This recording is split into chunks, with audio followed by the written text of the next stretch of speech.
নমস্কাৰ মই ৰিমঝিম পাঠক আপোনালোক সকলোকে স্কৰ্ডিমিলৈ স্বাগতম জনাইছোঁ ওয়েলকাম টু স্কৰ্ডিমি আজি আমি 22nd আৰু 23rd জুনৰ যিখিনি নিউজ আছিলে সেইখিনি আজি ক্লাছত আমি ডিসকাস কৰিম লাষ্ট এটা ক্লাছ কৰিছিলোঁ যদি চোৱানে আপোনালোকে চাই ল'ব নাইবা প্লেলিষ্টটো আপোনালোকে ডেইলি কাৰেণ্ট এফেয়াৰ্সৰ প্লেলিষ্টটো আপোনালোকে পাই যাব লাষ্ট যদি ক্লাছটো আপোনালোকে চোৱা নাই কাৰেণ্ট এফেয়াৰ্সৰ ওকে সো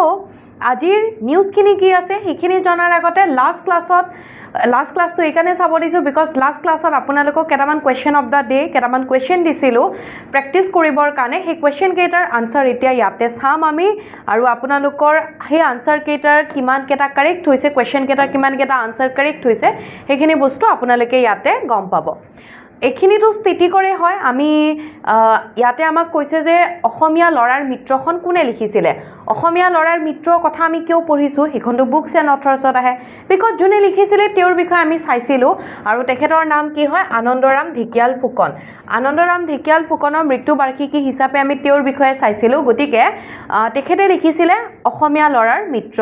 তাৰপাছত কৈছে যে কুৱেইট ইণ্ডিয়া মুভমেণ্ট ভাৰত ত্যাগ আন্দোলনৰ সময়ত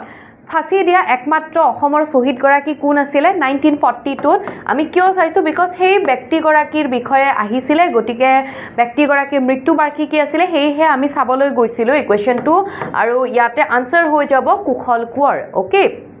তাৰপিছত সুধিছে যে স্লোভাকিয়াৰ ক্যাপিটেল আৰু কাৰেন্সি কি হয় স্লোভাকিয়াৰ আমি ক্যাপিটেল আৰু কাৰেন্সি যদি চাও স্লোভাকিয়া কি হয় এখন ইউৰোপিয়ান কান্ট্ৰি হয় ইউৰোপত অৱস্থিত তো ইউৰোপিয়ান কান্ট্ৰি হলে ইয়াৰ মই কৈছিলোঁ যে ইয়াৰ কাৰেন্সি হৈ গ'ল ইউৰো স্লোভাকিয়াৰ বিষয়ে কিয় পঢ়িছিলোঁ বিকজ স্লোভাকিয়াক প্ৰাইম মিনিষ্টাৰ নৰেন্দ্ৰ মোদীক স্লোভাকিয়াৰ যিটো নেশ্যনেল এণ্ড সামৰিক যিটো বঁটা হয় মিলিটাৰী এৱাৰ্ড হয় নেশ্যনেল এণ্ড মিলিটাৰী এৱাৰ্ড সেইটো প্ৰদান কৰা হৈছিলে তো ইয়াতে কি হৈ যাব ইউৰো ইয়াতে থাকিল বাট ভিয়েনাটো নহয় তো ইয়াতে আনসাৰ হৈ যাব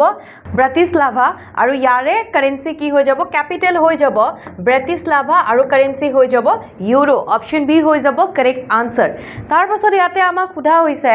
যে 2026 চনৰ জুন মাহলৈকে স্লোভাকিয়াৰ প্ৰেসিডেন্ট কোন হয় কিয় স্লোভাকিয়াৰ প্ৰেসিডেন্টৰ কথা সুধিছে বিকজ স্লোভাকিয়াৰ প্ৰেসিডেন্টে আমাৰ ভাৰতবৰ্ষৰ প্ৰধানমন্ত্ৰী নৰেন্দ্ৰ মোদীক সেই বঁটাটি প্ৰদান কৰিছিলে সেই সন্মানটি প্ৰদান কৰিছিলে আৰু আমি যদি চাও স্লোভাকিয়াৰ প্ৰেসিডেন্ট কোন হয় পিটাৰ পেলেগ্ৰিনি ৰাইট বৰ্তমানৰ প্ৰেসিডেন্ট হয় পিটাৰ পেলেগ্ৰিনি ঠিক আছে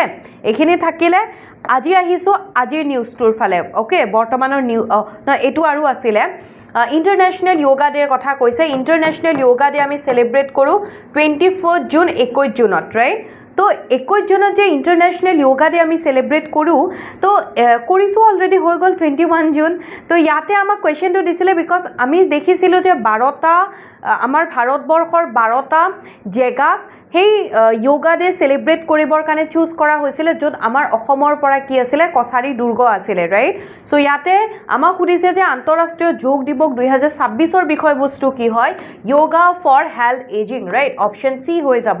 কাৰেক্ট আনসাৰ ক্লিয়াৰ তো এতিয়া আহিছো আমি আজিৰ যিখিনি আমি পঢ়িবলগীয়া নতুন যিখিনি ফ্ৰেছ নিউজ আছে সেইখিনি ফালে আহিছো প্ৰথমটো কোৱেশ্চন কৈছে যে এটো আমাৰ ভাৰতবৰ্ষৰ বা আমাৰ অসমৰ কাৰণে খুব এটা ইম্পৰ্টেন্ট নিউজ হয় আৰু বা ইম্পৰ্টেন্ট এটো আমি যদি চাও কোৱেশ্চনটো ইম্পৰ্টেন্ট হয় আৰু এই কোৱেশ্চনটো অকমান বেলেগকেও দিব পাৰে কেনেকৈ দিব পাৰে মই কৈ আছো আমাক কৈছে যে women's 200 meter butterfly at the 79 senior national aquatic championship 2026 2026 বৰ্ষৰ যেটো 79 সংখ্যক সিনিয়ৰ নেশ্যনেল একুৱাটিক চেম্পিয়নশ্বিপ হৈছিলে ওকে সেই চেম্পিয়নশ্বিপত মহিলাৰ 200 মিটাৰ বাটাৰফ্লাই কোন গৰাকী মহিলাই অৰ্থাৎ কোনে 17 বছৰৰ এটা নেশ্যনেল ৰেকৰ্ড ব্ৰেক কৰি পেলাই গোল্ড মেডেল লাভ কৰিছে অৰ্থাৎ অলৰেডি আমাৰ ভাৰতৰ পৰা এগৰাকী মহিলা এগৰাকী চেম্পিয়নে এটা ৰেকৰ্ড বনাই থৈ দিছে এটা টাইমৰ ৰেকৰ্ড বনাই থৈ দিছে সেই টাইমটোক ব্ৰেক কৰি পেলাই আমাৰ অসমৰ এগৰাকী এই চাৰিটা যি অপশ্যন আছে তাৰ ভিতৰত আমাৰ অসমৰ এগৰাকী আমি ক'ব পাৰো একুৱাটিক চেম্পিয়ন কৈছে ন সাঁতুৰবিদ ঠিক আছে সুইমাৰ তো তেও কি কৰিছে এটা নতুন ৰেকৰ্ড এটা বনাইছে আৰু তেখেতৰ নামটো হৈছে আস্থা চৌধুৰী অপশ্যন সি হৈ যাব কাৰেক্ট আনসাৰ এতিয়া ইয়াতে যেটো আমাক ন্যাশনাল একুয়াটিক চ্যাম্পিয়নশিপ বুলি কৈছে 2026 এটো কোট হৈ আছে যদি আমি যদি চাও গুজৰাটৰ আহমেদাবাদত হৈ আছে ঠিক আছে আহমেদাবাদ অৰ্থাৎ গুজৰাটৰ আহমেদাবাদত আয়োজন কৰা হৈছে 79 সিনিয়ৰ ন্যাশনাল একুয়াটিক চ্যাম্পিয়নশিপ 2026 এই যেটো 17 বছৰৰ ন্যাশনাল ৰেকৰ্ডৰ কথা কৈছে এটো 2009 চনত এটা ৰেকৰ্ড বনাইছিলে টাইমৰ হয় আৰু ইয়াতে ন্যাশনাল একুয়াটিক চ্যাম্পিয়নশিপ যদি কো ইয়াতে যেটো আমাক বাটাৰফ্লাই বুলি কৈছে ইয়াতে ধৰি লওক বেলেগ বেলেগ ক্যাটেগৰি থাকে ফ্ৰী ষ্টাইল থাকে যেনেকৈ এটা বাটাৰফ্লাই দিছে ফ্ৰী ষ্টাইল থাকে ব্ৰেষ্ট ষ্ট্ৰোক থাকে ৰাইট বেক ষ্ট্ৰোক থাকে তো এনেকুৱা বিভিন্ন ক্যাটেগৰি থাকে আৰু আস্থা চৌধুৰীয়ে তেখেতে বাটাৰফ্লাই এটুত কি হয় উমেন্সৰ 200 মিটাৰ বাটাৰফ্লাই তেখেতে গোল্ড মেডেল লাভ কৰিবলৈ সক্ষম হৈছে এতিয়া আমাক কোৱেশ্চন এনেকৈ সুধি দিব পাৰে আস্থা চৌধুৰী ইজ এছ'চিয়েটেড উইথ আস্থা চৌধুৰী তলৰ কোনটো খেলৰ লগত জড়িত এছ'চিয়েটেড উইথ স্পৰ্টছ এনেকৈ সুধি দিব পাৰে আস্থা চৌধুৰী তলৰ কোনটো খেলৰ লগত জড়িত তেনেকৈ সুধি দিব পাৰে তো বা মিলাব দিয়ে নে তলৰ কোনটো জোৰ শুদ্ধ হয় অশুদ্ধ হয় তো তেনে সেইটো ফালৰ পৰা আমি স্পৰ্টছৰ ফালৰ পৰা যদি চাও আস্থা চৌধুৰী কিহৰ লগত জড়িত আমি জানিব লাগিব ৰাইট তো ইয়াতে আমি দেখিলো অলৰেডি কোৱেশ্চনটো যি আছিল দেখিলো আস্থা চৌধুৰী তেখেতে কি হৈছে গোল্ড মেডেল লাভ কৰিছে 79 সিনিয়ৰ ন্যাশনাল একুয়াটিক চ্যাম্পিয়নশিপত আৰু 17 বছৰৰ ৰেকৰ্ড এটা তেখেতে ব্ৰেক কৰিছে ৰাইট এখেত হৈছে আস্থা চৌধুৰী যোন আমাৰ অসমৰ পৰা বিলং কৰে এতিয়া এই পোষ্টটো ডক্টৰ হিমন্ত বিশ্ব শৰ্মা আমাৰ অসমৰ মুখ্যমন্ত্ৰী ডাঙৰীয়াই তেখেতে সামাজিক মাধ্যম যোগে পোষ্ট কৰিছে এটো ওকে এতিয়া ইয়াতে যদি চাও তেওঁলোকে যে পাৰ্টিসিপেট কৰে খেলুৱৈসকলে তেওঁলোকক আমাৰ ইয়াৰ পৰা কি হয় পঠোৱা হয় আৰু ন্যাশনাল একুয়াটিক চ্যাম্পিয়নশিপ যদি কো এটো এটা কি হয় এটা ওয়াটাৰ স্পৰ্টছ বুলি আমি ক'ব পাৰো যত অকল সুইমিং বুলিয়ে নহয় ডাইভিং থাকে ওয়াটাৰ পোলো থাকে বেলেগ বেলেগ থাকে তো ইয়াতে আস্থা চৌধুৰীয়ে কোনটো ইউনিট বা কোনটো টিমক ৰিপ্ৰেজেন্ট কৰিছিলে ৰেলৱে স্পৰ্টছ প্ৰমোশন বোৰ্ড এই টিমটোক ৰিপ্ৰেজেন্ট কৰি গৈছিলে তেখেতৰ যেটো ৰেকৰ্ডটো হৈছে 2 মিনিট 18 ইয়াতে আমি যদি চাও এটো ৰেকৰ্ডটো আগৰ ৰেকৰ্ডতকে মানে এটো যদি চাও 2 মিনিট 18 সেকেন্ড এনেকুৱা আৰু আগৰটো আছিল 2 মিনিট 19 সেকেন্ড এনেকুৱা ঠিক আছে প্ৰিভিয়াস এটো আছিল 2009 চনত যেটো ৰেকৰ্ড মানে বনাইছিলে ওকে সো ইয়াৰ মাৰ্জিনটো ইয়াতে দিয়াই হৈছে কিমান সেকেন্ডৰ ডিফাৰেন্স আছে তো এটো মানে মিনিট সেকেন্ড হেখিনি কোৱা হৈছে ওকে সো 2009 চনত যেটো ৰেকৰ্ড বনাইছিলে হেতু 17 বছৰৰ পিছত ব্ৰেক কৰিবলৈ সক্ষম হৈছে আমাৰ অসমৰ আস্থা চৌধুৰী ওকে মনত থাকিব এইখিনি এতিয়া ইয়াতে যদি আপোনালোকে যদি চাই আমি যদি ইয়াতে যদি চাও যে সিনিয়ৰ বুলি কৈছে ন সিনিয়ৰ দ্যাট মিন্স 14 ইয়াৰ্ছৰ ওপৰত আৰু যেনেকুৱাকে বোৰ্ডে বা কাউন্সিলে যেনেকে বনাই দিয়ে যে তেওঁলোকৰ ফেডাৰেশনৰ যিখিনি ৰুলছ থাকে হেতুৰ ওপৰত ডিপেন্ড কৰি পেলাই তেনেকে খেলুৱৈবোৰ সিলেক্ট কৰা হয় তো যেনেকে কলো 79 সিনিয়ৰ একুয়াটিক চ্যাম্পিয়নশিপ ইয়াতে গুজৰাটৰ আহমেদাবাদৰ বীৰ সাৱৰকৰ স্পৰ্টছ কমপ্লেক্সত হৈছিলে তো এটো সুধিব পাৰে কোড আয়োজন কৰা হৈছিলে বীৰ সাৱৰকৰ স্পৰ্টছ কমপ্লেক্সত আয়োজন কৰা হৈছিলে তো সিম্পল এইখিনি চালে হল আস্থা চৌধুৰীৰ বিষয়ে তেখেতে কি ৰেকৰ্ড কৰিবলৈ সক্ষম হৈছে তেনেকে এই বস্তুখিনিয়ে চালে হল নেক্সট এটা কোৱেশ্চন সুধিছে যে যেনেকে আমি লাষ্ট ক্লাছত দেখিছিলো আমাৰ অসমৰ 4টা প্ৰডাক্টক জিআই টেগ প্ৰদান কৰা হৈছে ঠিক তেনেকুৱাকে ত্ৰিপুৰাৰো এটা প্ৰডাক্টক জিআই টেগ প্ৰদান কৰা হৈছে আৰু হেতু হৈছে এটা ত্ৰিপুৰাৰ মিউজিকেল ইনস্ট্ৰুমেন্ট এটা পৰম্পৰাগত বাদ্যযন্ত্ৰ ত্ৰিপুৰাৰ হে পৰম্পৰাগত বাদ্যযন্ত্ৰটোৰ নাম কি হয় যাক জিআই টেগ প্ৰদান কৰা হৈছে ইয়াৰ যদি আমি আনসাৰটো যদি চাও উলাবলৈ একেবাৰে ইজি হৈছে কি হৈ যাব সৰিন্দা বুলি এটা মিউজিকেল ইনস্ট্ৰুমেন্ট আছে এটা বাদ্যযন্ত্ৰ আছে যিটোক ৰিসেন্টলি ত্ৰিপুৰাৰ পৰা বিলং কৰে যিটোক ৰিসেন্টলি কি হৈছে জিআই টেগ প্ৰদান কৰা হৈছে আমি অকমান হে বাদ্যযন্ত্ৰটো বা আমি এই অকমান নিউজটোৰ ফালে চাই লও যে ত্ৰিপুৰাৰ এটা ট্ৰেডিশনাল মিউজিকেল ইনস্ট্ৰুমেন্ট ত্ৰিপুৰা সৰিন্দা বুলি মনত ৰাখিলে হল এটো হল সৰিন্দা এনেকুৱাকে যে বজায় এটো ঠিক আছে তো এটো কি হয় এটো ত্ৰিপুৰাৰ যিখিনি ইন্ডিজিনিয়াস কমিউনিটিজ আছে অৰ্থাৎ যিখিনি খিলঞ্জিয়া লোক আছে তেওঁলোকৰ লগত জড়িত আৰু এইটোকে বা বিভিন্ন আগৰ মানে ইন্ডিজিনিয়াস লোকসকলে তেনেকে আগৰ পৰা তেনেকে হেতু বজাই আহি আছে পৰম্পৰাগত তেওঁলোকৰ এটো এটা বাদ্যযন্ত্ৰ হয় আৰু এইটোক জিআই টেগ প্ৰদান কৰা হৈছে এইটোক জিআই টেগ প্ৰদান কৰাৰ লগে লগে ত্ৰিপুৰাত বৰ্তমান কি হৈ গল জিআই টেগ প্ৰডাক্টৰ সংখ্যা কেটা হৈ গল 4 এটা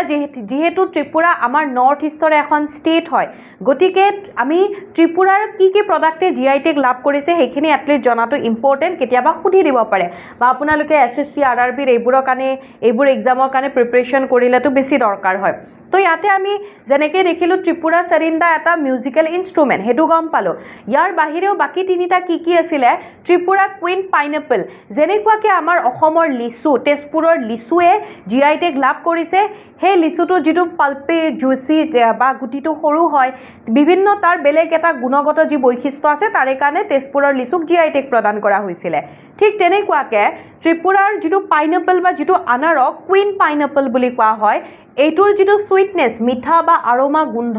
গোল্ডেন ইয়েলো কালাৰৰ হয় আৰু তাৰে কাৰণে সেইটোকো GI টেগ প্ৰদান কৰা হৈছে GI টেগ কিমান বছৰৰ কাৰণে দিয়া হয় এটা সামগ্ৰী 10 বছৰৰ কাৰণে দিয়া হয় 10 ইয়াৰ্ছৰ কাৰণে আৰু GI টেগৰ কথা লাষ্ট ক্লাছত অকমান কৈ দিছিলোঁ দেন ৰিসা এণ্ড পাছৰা ওকে পাছৰা ৰিসা ৰিগনাই বুলিও কোৱা হয় এটা ট্ৰেডিশ্যনেল হাতেৰে বোৱা এখন ইণ্ডিজিনিয়াছ যিখিনি লুক আছে হাতেৰে বোৱা এনেকুৱা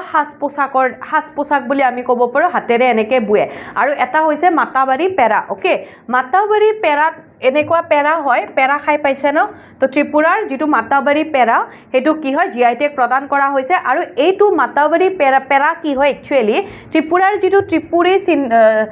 ইয়াতে ত্ৰিপুৰী যিটো সুন্দৰী টেম্পল আছে ত্ৰিপুৰা সুন্দৰী যিটো টেম্পল আছে ত্ৰিপুৰাৰ তাত কি হৈছে এই মাতাবাৰী পেৰাটো তাতে দিয়া হয় তাতে ভোগ হিচাপে আগবঢ়োৱা হয় আৰু ত্ৰিপুৰা সুন্দৰী টেম্পলৰ কথা মনত ৰাখিব যেনেকৈ আমাৰ শক্তিপীঠ কামাখ্যা এটা শক্তিপীঠ হয় আমাৰ ভাৰতবৰ্ষৰ 51টা শক্তিপীঠৰ ভিতৰত ঠিক তেনেকুৱাকৈ ভাৰতৰ 51টা শক্তিপীঠৰ ভিতৰত এইটো যিটো ত্ৰিপুৰা সুন্দৰী যিটো টেম্পল আছে সেইটো এটা হয় আৰু এইটো এটা হিন্দু মন্দিৰ আৰু তাৰে যিখিনি স্থানীয় লোক আছে ত্ৰিপুৰেশ্বৰী বুলিও কোৱা হয় আৰু ইয়াৰে পৰাই কি হৈছে এই জেগাটোৰ নাম ত্ৰিপুৰা হৈছে এই জেগাটোৰ নাম তাৰে পৰাই ত্ৰিপুৰা হৈছে অৰ্থাৎ কোৱা হয় যে ইয়াতে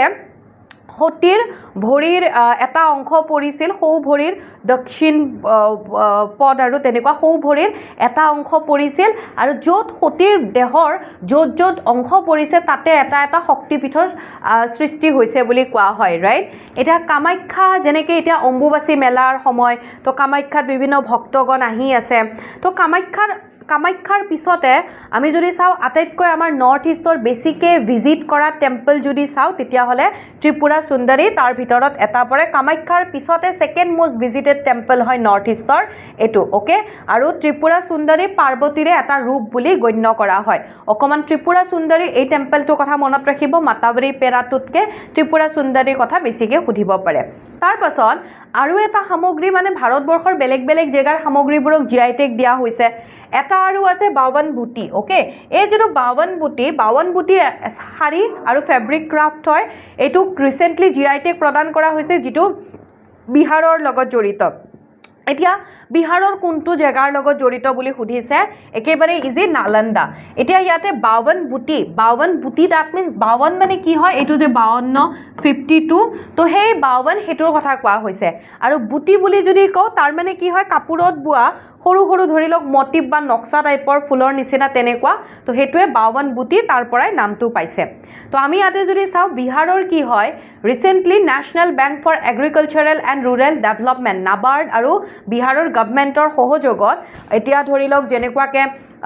কিবা এটা সামগ্ৰীয়ে GI টেগ লাভ কৰিব লাগিলে সেইটোক নমিনেট কৰিব লাগিব তো এওঁলোকৰ ইনিচিয়েটিভত কি হয় বিহাৰৰ তিনিটা সামগ্ৰী এটা হৈছে নালন্দাৰ বাৱন বুটি শাৰী আৰু ফেব্ৰিক তাৰপাছত গয়াৰ পাথাৰ কাটি ষ্টোন ক্ৰাফ্ট অৰ্থাৎ শিলেৰে তেনেকুৱা নিৰ্মিত মূৰ্তি আৰু লগতে বিহাৰৰ ভোজপুৰৰ পিৰিয়া পেইণ্টিং এই এনেকুৱা পেইণ্টিং তো সেইটো কি হয় চিত্ৰকলা GI টেগ প্ৰদান কৰা হৈছে তো এইখিনি বস্তুৱে চাব লাগিব বাৱন বুটি শাৰী এণ্ড ফেব্ৰিকৰ কথা যদি কওঁ মেইনলি যিটো ইয়াতে আপোনালোকক মই সুধিছিলোঁ কুৱেশ্যনত নালন্দা ডিষ্ট্ৰিক্টৰ লগত জড়িত আৰু ইয়াতে কি হয় তাৰে যিখিনি 52 বিঘা আৰু তাৰ আশে-পাশে থকা অঞ্চলতে মেইনলি এইটো কেন্দ্ৰীভূত হয় ৰাইট ইয়াতে 52 তো মই ক'লোৱে 52 দ্যাট মিন্স কি বুজাইছে 52 52 দ্যাট মিন্স 52 52ক বুজাইছে আৰু এই শিল্পত কি হয় যিটো কাপোৰ থাকে এনেকুৱাকৈ যিখন কাপোৰ থাকে তাত 52টা এনেকুৱাকৈ 52টা 52টা মটিভ বা মটিভছ এণ্ড চিম্বলছ ইয়াতে কি হয় ফেব্ৰিক কৰা হয় হাতেৰে এনেকৈ বোৱা হয় ৰাইট আৰু আমি যদি চাওঁ যে এটা প্ৰজন্মৰ পিছত এটা প্ৰজন্ম ধৰি এইটো এনেকুৱাকৈ সংৰক্ষিত হৈ আহিছে এটা পৰম্পৰাগত কলা হয় আৰু এইটোকে 52 বুটি যিখন শাৰী এইখনকে কি হয় GI টেগ দিয়া হৈছে দেন পাথাৰকাটি ষ্টোন ক্ৰাফ্ট বুলি যদি কওঁ গয়া ডিষ্ট্ৰিক্টৰ লগত জড়িত বুধ গয়া মনত আছে গৌতম বুদ্ধই য'ত এনলাইটমেণ্ট লাভ কৰিছিলে তো সেই গয়া ডিষ্ট্ৰিক্টত শিলৰ যিবোৰ মূৰ্তি শিলৰ যিবোৰ কাৰিকৰী সেইবোৰৰ কাৰণে GI টেগ প্ৰদান কৰিছে আৰু যিখন ভোজপুৰ ডিষ্ট্ৰিক্টৰ পিৰিয়া পেইণ্টিংছকো কি হয় GI টেগ প্ৰদান কৰা হৈছে ঠিক আছে ওকে বুজি পালে এইখিনি তাৰপিছত এটা ফেষ্টিভেলৰ ওপৰত চাবলৈ গৈ আছোঁ ৰিচেণ্টলি এই ফেষ্টিভেলটো চেলিব্ৰেট কৰা হৈছিলে আৰু আমি যদি এই ফেষ্টিভেলটোৰ কথা যদি অকণমান আমি ইয়াতে যদি চাওঁ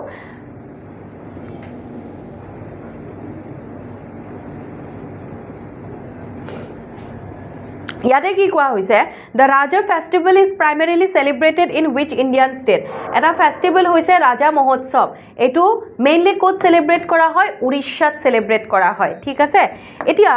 ৰাজা পৰ্ব বুলিও কোৱা হয় ৰাজা ফেষ্টিভেল বুলিও কোৱা হয় ক'ৰ হয় উৰিষ্যা এইটো এগ্ৰিকালচাৰেল এণ্ড ছ'চিয়েল ফেষ্টিভেল অৰ্থাৎ আমি যদি চাওঁ কৃষি আৰু সামাজিক উৎসৱ হয় ইয়াতে জাষ্ট আমি একদম চিম্পল মনত ৰাখিব লাগিব ৰাজা পৰ্ব বা ৰাজা ফেষ্টিভেল ক'ত চেলিব্ৰেট কৰা হয় কেনেকুৱা টাইপৰ ফেষ্টিভেল হয় সেইটো জানিব লাগিব এই ফেষ্টিভেলটো মেইনলি যিটো ফাৰ্টিলিটি উৰ্বৰতা বা উমেনহুড নাৰীৰ সেইবোৰক লৈ পেলাই বা সাউথ ৱেষ্ট মনচুন যিখিনি দক্ষিণ পশ্চিম যিখিনি মৌচুমী বতাহ বা বাৰিষাৰ সেই আগমনৰ উদযাপন কৰিবৰ কাৰণে তেনেকৈ চেলিব্ৰেট কৰা হয় আৰু ইয়াতে মেইনলি প্ৰকৃতিক ভূদেৱীক মাদাৰ আৰ্থ ওকে ভূদেৱী বা পৃথিৱীক ইয়াতে কি কৰা হয় সন্মান জনোৱা হয় আৰু এইটো বিলিভ কৰা হয় যে ইয়াতে এই 3 দিনত বা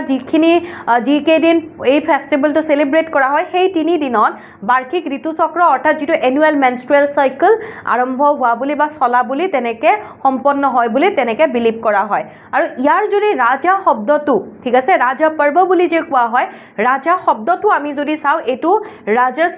ইয়াতে কি হয় ৰাজস্বালাৰ পৰা আহিছে যাৰ যদি আমি ট্ৰান্সলেট কৰোঁ এইটো ট্ৰান্সলেট কৰিলে মেনষ্ট্ৰুৱেটিং উমেন বুলি বুজোৱা হয় অৰ্থাৎ যাৰ ঋতুস্ৰাৱী অৰ্থাৎ পিৰিয়ডছ হোৱা তেনেকুৱা ঋতুচক্ৰ আৰম্ভ হোৱা তেনেকুৱা মহিলা বুলি তেনেকৈ বুজোৱা হয় ঠিক আছে দেন ৰিচেণ্টলি আপোনালোকে শুনিছিলে যে নিট এক্সামৰ কাৰণে কি হৈছে টেলিগ্ৰাম বেন কৰি দিয়া হৈছিলে এই যে টেলিগ্ৰাম বেন কৰিছিলে টেলিগ্ৰাম বেন কৰিছে কিহৰ আধাৰত কিবাটো ছেকশ্যন থাকিব গভৰ্ণমেণ্টে কিবা এটা বেচিছতে টেলিগ্ৰাম বেন কৰিব পাৰিব আমাৰ ইণ্ডিয়াত ৰাইট তো সেইটোৱে কি হয় ছেকশ্যন 69A কি কৰে আমাৰ চৰকাৰক কিছুমান ক্ষমতা প্ৰদান কৰে যিহেতু টেলিগ্ৰাম বেন হোৱাক লৈ আহিছে টেলিগ্ৰাম বেন হোৱা যিহেতু নিউজটো আহিছিলে গতিকে তাৰ ওপৰত বেছ কৰি পেলাই এই কুৱেশ্যনটো আপোনালোকক দিয়া হৈছে যে ছেকশ্যন 69A কি ভাৰতীয় চৰকাৰক আমাৰ চৰকাৰখনক এনেকুৱা গভৰ্ণমেণ্টক কি মৰ্যাদা বা কি এম্পাৱাৰ বা কি ক্ষমতা প্ৰদান কৰে আনসাৰ কি হৈ যাব block public access to online information online তথ্যৰ ৰাজহুৱা প্ৰৱেশ বন্ধ কৰা এইটোৱে কি হয় তেনেকুৱা আমাৰ চৰকাৰে ইচ্ছা কৰিলে বন্ধ কৰিব পাৰে আৰু সেইখিনি পাৱাৰ দিয়ে কোনে section 69A of IT information technology act 2000 ঠিক আছে যেহেতু টেলিগ্ৰাম বেন হৈছিলে সেইটোৰ ওপৰত বেছ কৰি পেলাই এইটো নিউজ আহিছে এতিয়া চাওক আমাৰ যিটো ministry of electronics and information technology আছে তেওঁলোকে কি কৰিছিলে টেম্পৰাৰিলি অৰ্থাৎ অস্থায়ী ৰূপত ঠিক আছে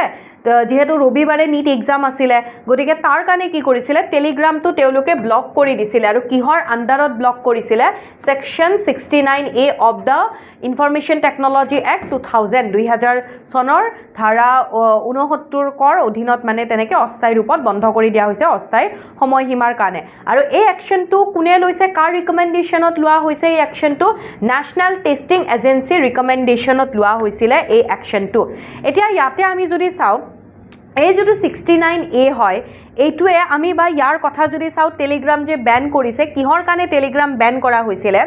এনেকুৱা কিছুমান নেশ্যনেল ইয়াতে আমাক যিটো দিয়া হৈছে নেশ্যনেল টেষ্টিং এজেঞ্চি বা এনেকুৱাকৈ কিছুমান এলিগেশ্যন লগোৱা হৈছিলে কিছুমান ক্ৰিমিনেল গ্ৰুপছৰ ওপৰত যে তেওঁলোকে আগৰ কিছুমান মেছেজ এডিট কৰি পেলাই তেওঁলোকে কি হয় এটা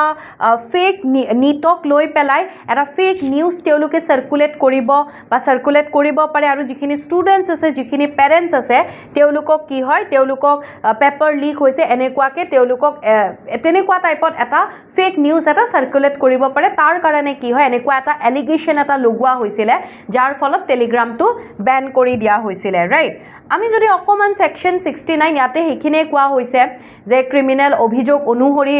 এটা এনেকুৱা অভিযোগ আহিছিলে যে নিট ইউজি 2026ৰ যিটো ৰিনিট হ'বলৈ গৈ আছিলে যে গৈ আছিলে যিটো হৈ গ'ল সেই ৰিনিটৰ পৰীক্ষাৰ্থীসকলক প্ৰতাৰণা কৰিবলৈ তেওঁলোকক বিভ্ৰান্ত কৰিবলৈ তেনেকুৱাকে কি হয় টেলিগ্ৰামৰ মেছেজ এডিটিং ফিচাৰ্স ব্যৱহাৰ কৰিছিল বুলি তেনেকৈ এটা আহিছে এতিয়া অকমান আমি যদি সেকশন 69 এৰ কথা অকমান যদি চাই থৈ দিও যিখিনি আমাৰ এক্সামৰ কাৰণে কামত আহি যাব পাৰে ওকে 69 এৰ কথা যদি কও এইটোৱে আমাৰ সেন্ট্ৰেল গভৰ্নমেন্টক আমাৰ কেন্দ্ৰীয় চৰকাৰক কিছুমান পাৱাৰ দিয়ে এইটোৱে আমাৰ কেন্দ্ৰীয় চৰকাৰক কি পাৱাৰ দিয়ে যে যিমানবোৰ অনলাইন কন্টেন্ট আছে ফৰ এক্সাম্পল কিবা এটা ওয়েবসাইট হওক কিবা এটা ধৰি লওক ওয়েব পোৰ্টেল ওয়েব পেজ হওক এপ হওক সোশ্যাল মিডিয়া পোষ্ট হওক অনলাইন একাউণ্ট হওক এইবোৰ ব্লক কৰাৰ পাব্লিক এক্সেস কিছুমান এনেকুৱাকে যাতে ফলছ ইনফৰমেশন ফেক নিউজ যাতে পাব্লিক নহয় তেনে প্ৰচাৰ নহয় তাৰ কাৰণে সেন্ট্ৰেল গভৰ্নমেন্টক এনেকুৱা কিছুমান বস্তু ব্লক কৰাৰ কি হয় পাৱাৰ দিয়ে ৰাইট তো এইবোৰ আমাৰ গভৰ্নমেন্ট এজেন্সি আমি যদি কও যেনেকুৱাকে ধৰি লওক হোম মিনিষ্ট্ৰি CBI এই সকলোবোৰৰ ওপৰত এপ্লাই হয় internet service provider Jio Airtel BSNL হেবোৰ তাৰপাছত যিবোৰ ইন্টাৰমিডিয়েটৰ্স থাকে তেওঁলোকৰ কি হয় তেওঁলোকৰ সকলোৰে মাজত এইখিনি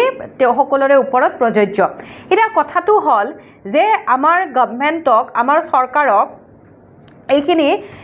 পাৱাৰ যে দিয়া হয় 69 এৰ আন্ডাৰত যে আমাৰ কেন্দ্ৰীয় চৰকাৰক এইখিনি পাৱাৰ দিয়া হয় কিহৰ কাৰণে এই পাৱাৰটো আমাৰ চৰকাৰখনক দিয়া হয় ব্লক কৰিবৰ কাৰণে ওকে কিহৰ কাৰণে দিয়া হয় এই আদেশটো আমাৰ ভাৰতবৰ্ষৰ সভৰেনিটি এণ্ড ইন্টিগ্ৰিটি ৰক্ষা কৰিবৰ কাৰণে সাৰ্বভৌমত্ব আৰু অখণ্ডতা ৰক্ষা কৰিবৰ কাৰণে আমাৰ ভাৰতবৰ্ষৰ ডিফেন্স কি হয় প্ৰতিৰক্ষাৰ কাৰণে সিকিউৰিটি অফ দা ষ্টেট ৰাজ্যৰ নিৰাপত্তাৰ কাৰণে ফ্ৰেন্ডলি এখন ফৰেইন ষ্টেটৰ লগত ফ্ৰেন্ডলি ৰিলেশনশিপ বজাই ৰখাৰ কাৰণে পাব্লিক অৰ্ডাৰৰ কাৰণে আৰু কি হয়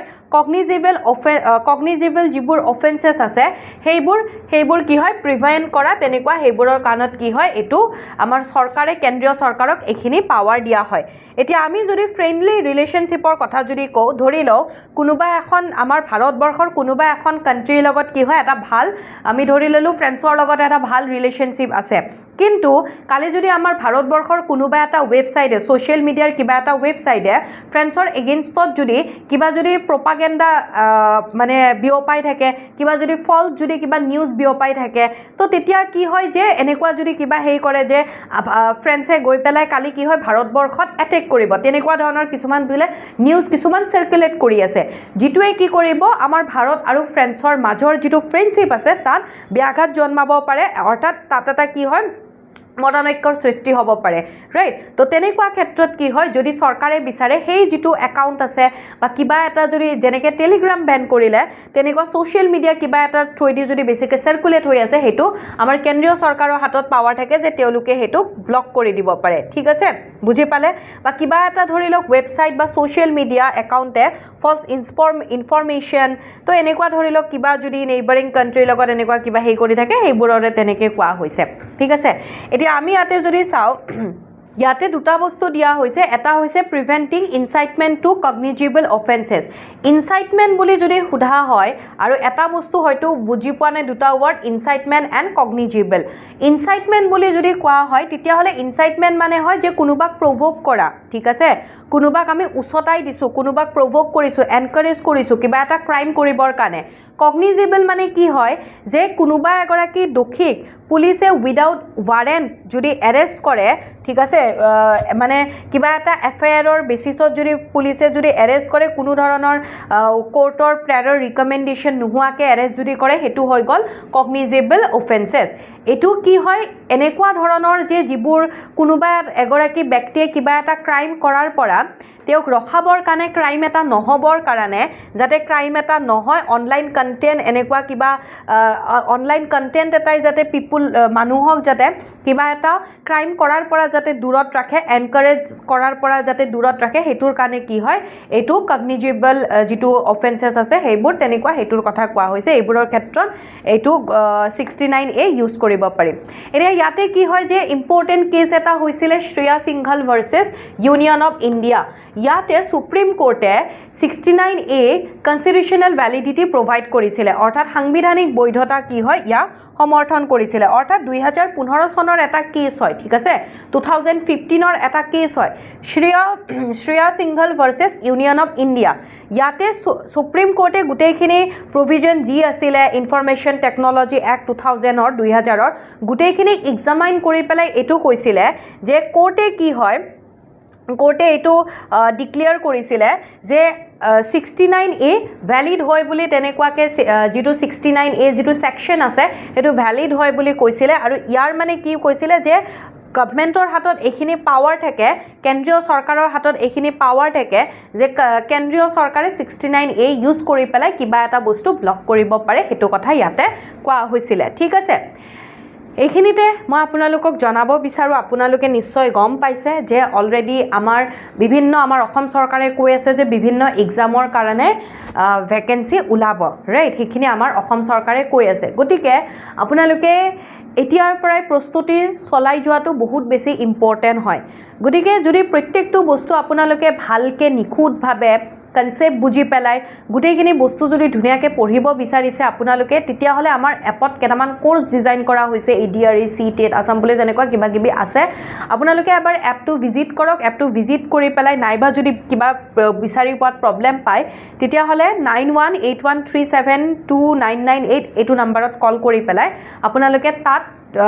গুটেইখিনি বস্তু জানিব পাৰে নাইবা যদি মোৰ লগত কেতিয়াবা আপোনালোকে কথা পাতিব বিচাৰে তেতিয়াও আপোনালোকে এই নম্বৰটোত কল কন্টাক্ট কৰিলে মোৰ লগত আপোনালোকে কথা পাতিব পাৰিব কিবা যদি প্ৰবলেম থাকে আপোনালোকে হেখিনি বস্তু মোৰ লগত শেয়াৰ কৰিব পাৰিব এক্সাম ৰিলেটেড হোক জি হোক কেনেকে গাইডেন্স পাব হেখিনি বস্তু আপোনালোকে এই নম্বৰটোত কল কৰিলে আপোনালোকে বস্তুখিনি গম পাব ঠিক আছে এইটো নম্বৰ নোট কৰি লব পাৰে আৰু কোৰ্স সমূহত কিবা ধৰি লওক কিবা যদি আপোনালোকৰ থাকে আপোনালোকে জাস্ট কলে হল ৰিমজিম মেমে কৈছিলে ক্লাছত তো ৰিমজিম মেমৰ ৰিকমেন্ডেশনত এনেকে হি কৰিছো তো হেখিনি কলে বাকিখিনি মোৰ লগত কথা পতাই দিয়া কিবা কোৱা হেখিনি আপোনালোকক ধুনিয়াকে কৰাই দিব ঠিক আছে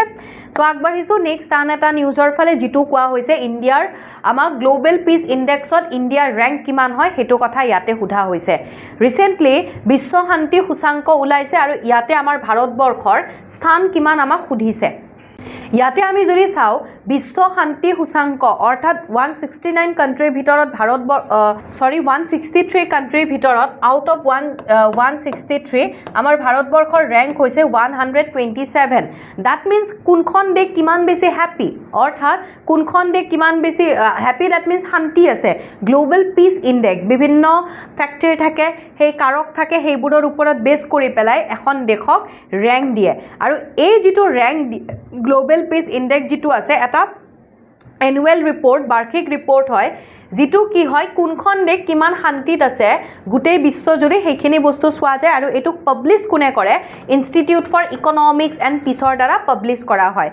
এইটো 2026 যেটো এডিশন হেতু হৈছে 20 নম্বৰ এডিশন যত আমাৰ ভাৰতবৰ্ষৰ ৰেংক হৈছে 127 বহুত বেছি ভালো নহয় আমি তলৰ ফালে আছো আমি ওপৰত নাই আমি তলৰ ফালে আছো ৰেংক যিমানে বেছি দ্যাট মিন্স হিমানে বেছি শান্তি নথকা দেশ বুলি বুজায় এতিয়া ইয়াতে যদি চাও 163 কান্ট্ৰিৰ ভিতৰত আমাৰ ওয়াৰ্ল্ডৰ ইয়াতে অলমোস্ট 99.7% ধৰি লওক 100% কি হয় ইয়াতে বা আমি যদি 99% বুলি কও ওয়াৰ্ল্ডৰ 99% ইয়াতে মানুহ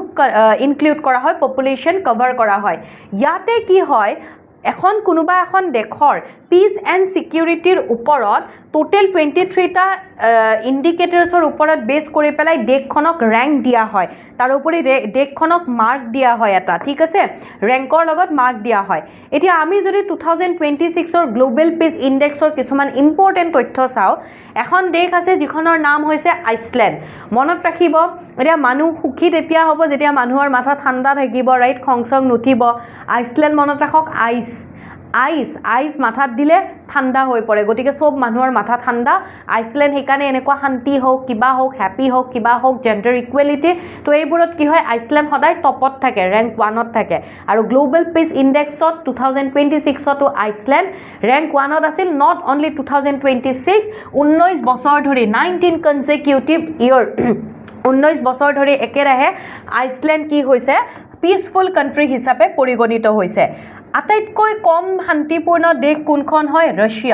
ৰাছিয়াত একেবাৰে শান্তি নাই আটাইতকৈ কম শান্তি থকা দেশ হৈছে ৰাছিয়া সাউথ এছিয়াৰ কথা যদি কওঁ দক্ষিণ এছিয়াৰ কথা যদি কওঁ ইয়াৰ কি হৈছে সকলো যিমানবোৰ দেশ আছে যিমানবোৰ অঞ্চল আছে সকলোৰে ভিতৰত সাউথ এছিয়াৰ যিবোৰ কান্ট্ৰি আছে তাত শান্তি কমি অহা দেখা গৈছে ৰাইট তাৰপাছত আমি যদি ভূটানৰ কথা ইয়াতে যদি চাওঁ আমাৰ সাউথ এছিয়াৰ আটাইতকৈ শান্তিপূৰ্ণ মোষ্ট পিসফুল কান্ট্ৰিখন কোনখন হৈছে সেইখন হৈছে ভূটান ৰাইট ইণ্ডিয়াও নহয় ইণ্ডিয়াৰ আগত ৰেংক আছে ভূটানৰ ঠিক আছে তো ইয়াতে যেনেকৈ আমি দেখিলোঁ টপত আছে আইচলেণ্ড এখন হৈ গ'ল আইচলেণ্ড ঠিক আছে সো এনেকুৱা এইখন আমাৰ ভাৰতবৰ্ষৰ ইণ্ডিয়া ঠিক আছে ইণ্ডিয়া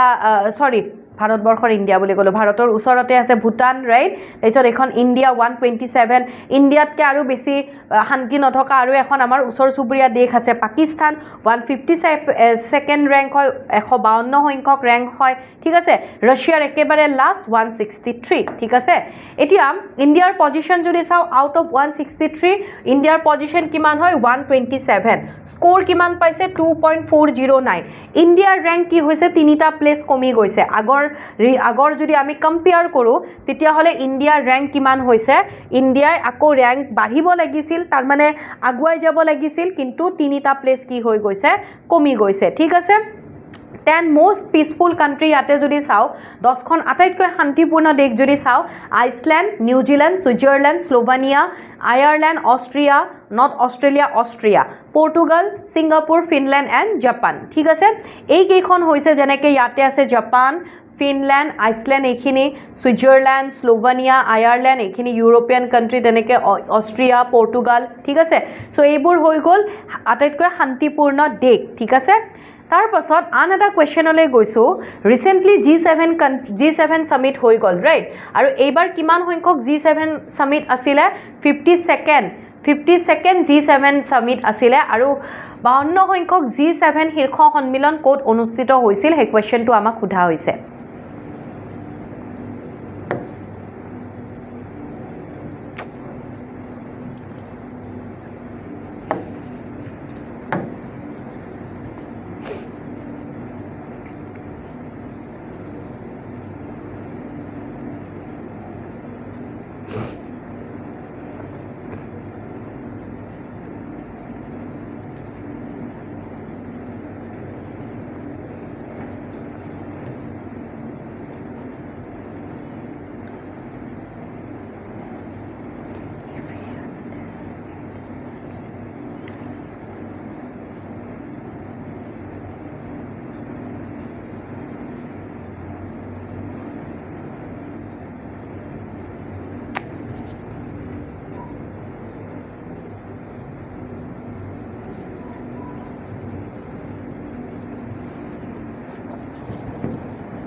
তো এই কুৱেশ্যনটোৰ আনসাৰ কি হ'ব 52nd G7 সামিট ফ্ৰান্সৰ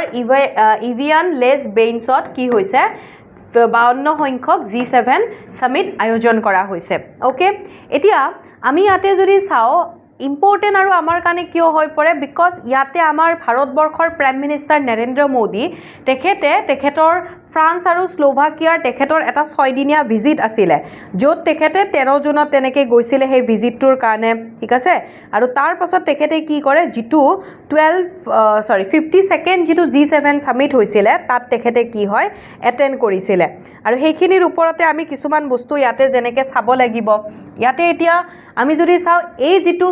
যিটো G7 সামিটত যিটো আমাৰ ভাৰতবৰ্ষই পাৰ্টিচিপেট কৰিছে প্ৰাইম মিনিষ্টাৰ নৰেন্দ্ৰ মোদীয়ে ইণ্ডিয়াক ৰিপ্ৰেজেণ্ট কৰিছে তো এইটো হৈছে আমাৰ ভাৰতবৰ্ষত 13 পাৰ্টিচিপেশ্যন অৰ্থাৎ 13 নম্বৰ কি হয় অংশগ্ৰহণ য'ত প্ৰাইম মিনিষ্টাৰ নৰেন্দ্ৰ মোদী তেখেত 7 বাৰৰ কাৰণে অৰ্থাৎ 7 কনজিকিউটিভ এটেণ্ডেঞ্চ হয় একেৰাহে 7 বাৰ তেখেতে ইয়াতে এটেণ্ড কৰিছে উপস্থিত আছিলে এতিয়া আমাৰ ভাৰতবৰ্ষৰ প্ৰধানমন্ত্ৰী নৰেন্দ্ৰ মোদী আৰু ফ্ৰান্সৰ প্ৰেছিডেণ্ট আমি যদি চাওঁ ইমানুৱেল মেক্ৰন তেওঁলোক দুগৰাকীয়ে লগ লাগি পেলাই president Emmanuel Macron and Modi তেওঁলোকে লগ লাগি পেলাই তেওঁলোকৰ সহযোগত ভাৰত ইনোভেটছ 2026 যিটো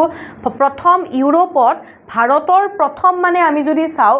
ভাৰত উদ্ভাৱন প্ৰদৰ্শন এটা কৰা হৈছিলে প্ৰথম ভাৰত উদ্ভাৱন প্ৰদৰ্শন এটা কৰা হৈছিলে ভাৰত ইউনাইটেডছ বুলি ইনোভেটছ 2026 বুলি এই ভাৰত ইনোভেটছ 2026ৰ কথা যদি আমি যদি কওঁ ইয়াৰ লক্ষ্য কি হৈছে যে যিবোৰ আমাৰ ভাৰতৰ যিবোৰ শ্ৰেষ্ঠ উদ্ভাৱন আছে যিবোৰ ষ্টাৰ্টআপ আছে সেইসমূহক চিনাক্ত কৰা আৰু সেইবোৰক কি কৰা উৎসাহিত কৰা ওকে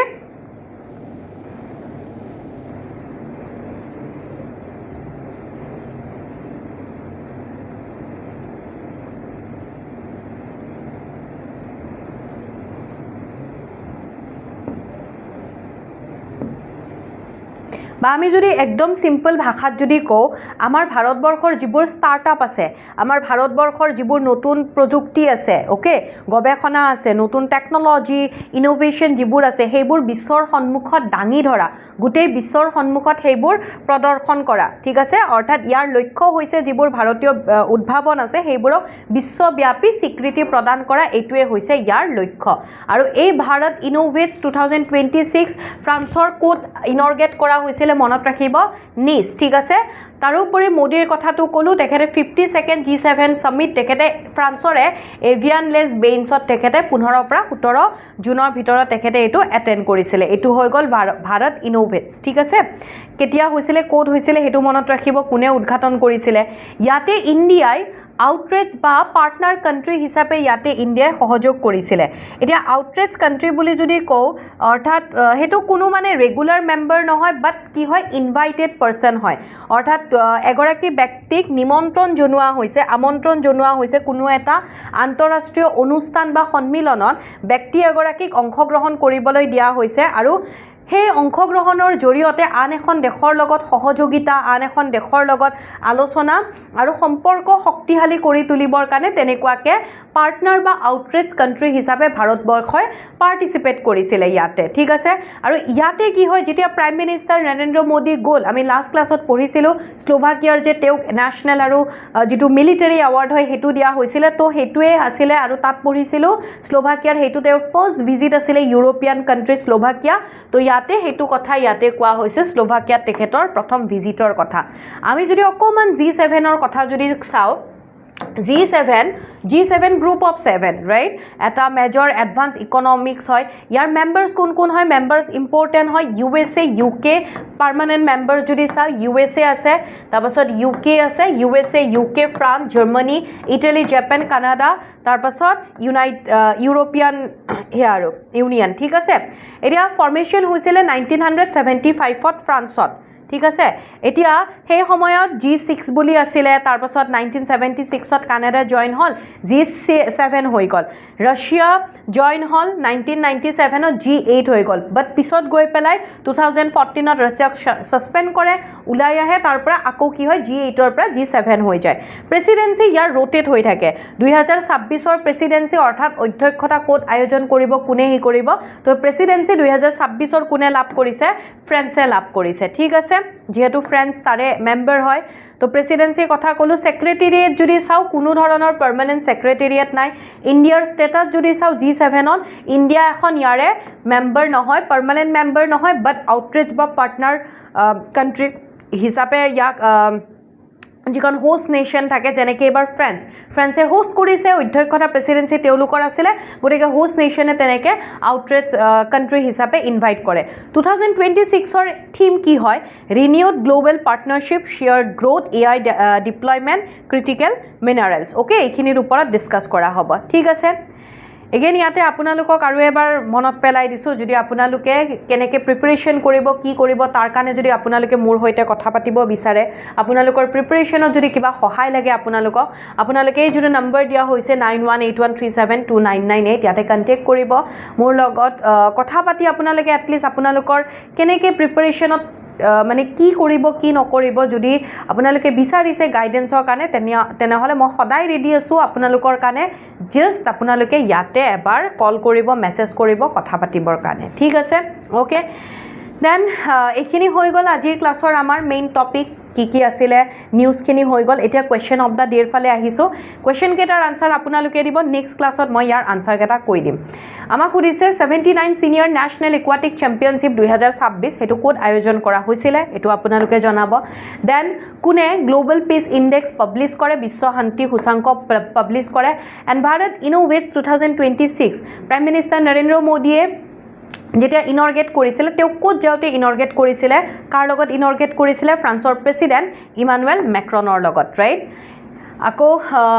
যদি আপোনালোকে মোৰ ক্লাছৰ আপডেটসমূহৰ কাৰণে লগতে আন শিক্ষকসমূহৰ আমাৰ যিখিনি এডুকেটাৰ্ছ আছে তেওঁলোকৰ ক্লাছৰ আপডেটছৰ কাৰণে স্কৰডেমি টেলিগ্ৰাম চেনেলটো জইন কৰিব পাৰে ডেইলি কাৰেণ্ট এফেয়াৰ্ছৰ কাৰণে তাৰপাছত এইটো মোৰ টেলিগ্ৰাম চেনেল হৈছে জিকে উইথ ৰিমজিম মেম মোৰ ক্লাছৰ PDF হওক ক্লাছ নোটছ বা ক্লাছৰ আপডেটছ সেইবোৰৰ কাৰণে আপোনালোকে GK with Rimjhim ma'am Telegram চেনেলটোত জইন কৰিব পাৰে আশা কৰিছোঁ ক্লাছটো ভাল পাইছে একো প্ৰব্লেম নাই কিবা থাকিলে মোক জনাব আৰু এনেকৈ যিখিনি ক্লাছ কৰাই যাওঁ সেইখিনি এটেণ্ড কৰি থাকিব ৰিভিজন কৰি থাকিব অকল ক্লাছটো চাই থৈ দিলে নহয় নিজৰ নোটছ বনাব ঠিক আছে সো নেক্সট ক্লাছত পুনৰ লগ পাম বুলি আশা থাকিলে ভালকৈ থাকক ভালকৈ পঢ়ি থাকক প্ৰিপাৰেশ্যন আৰম্ভ কৰি দিয়ক যদি কৰাও নাই কাৰণ এক্সামৰ নটিফিকেশ্যন ওলাবই আৰু বেছি দিন নাই সো আজি ইয়াতে এৰিছোঁ থেংক ইউ so much